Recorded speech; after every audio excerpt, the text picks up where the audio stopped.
নমস্কার, আমি ডক্টর দেবাশিস সিংহ রায়।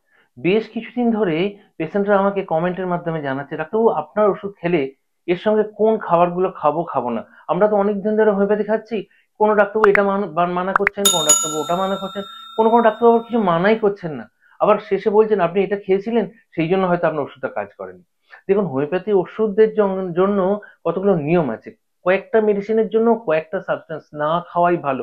যেমন থুজা কেউ যদি খায়, তার সঙ্গে একদম পেঁয়াজটা না কাঁচা পেঁয়াজ, অবভিয়াসলি কাঁচা পেঁয়াজ, রান্না পেঁয়াজে এর সঙ্গে কোনো সম্বন্ধ নেই, কোনো অসুবিধা নেই। সেই জন্য কিছু কিছু খাবারে আছে যেগুলো হোমিওপ্যাথি ওষুধের অ্যাকশনটাকে কমিয়ে দেয়।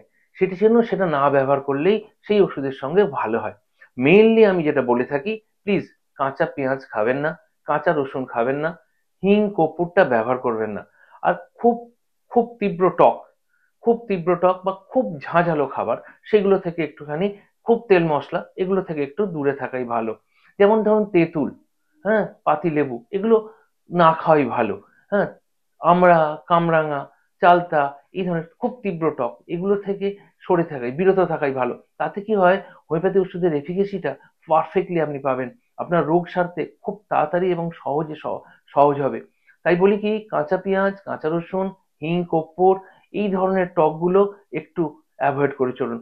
ইন কেস যদি কখনো খেয়ে ফেলা হয়, ওষুধ খাওয়ার আগে মুখটা ভালো করে ঠান্ডা জলে ধুয়ে, মানে নর্মাল নর্মাল টেম্পারেচার ওয়াটারে ভালো করে মুখটা ধুয়ে বা একটু জল খেয়ে কুলি করে তারপরে ওষুধটা খান। চেষ্টা করুন খালি পেটে খাওয়ার, অন্তত খাওয়ার 10 মিনিট আগে ওষুধটা খেলে খুব ভালো হয়। জিভে ফেলে ওষুধটা চুষে খাওয়াচ্ছে, গোবেলস হলে চুষে খাওয়ার চেষ্টা করুন। সম্পূর্ণভাবে এফিকেসিটা হোমিওপ্যাথি মেডিসিনে তবেই পাবেন।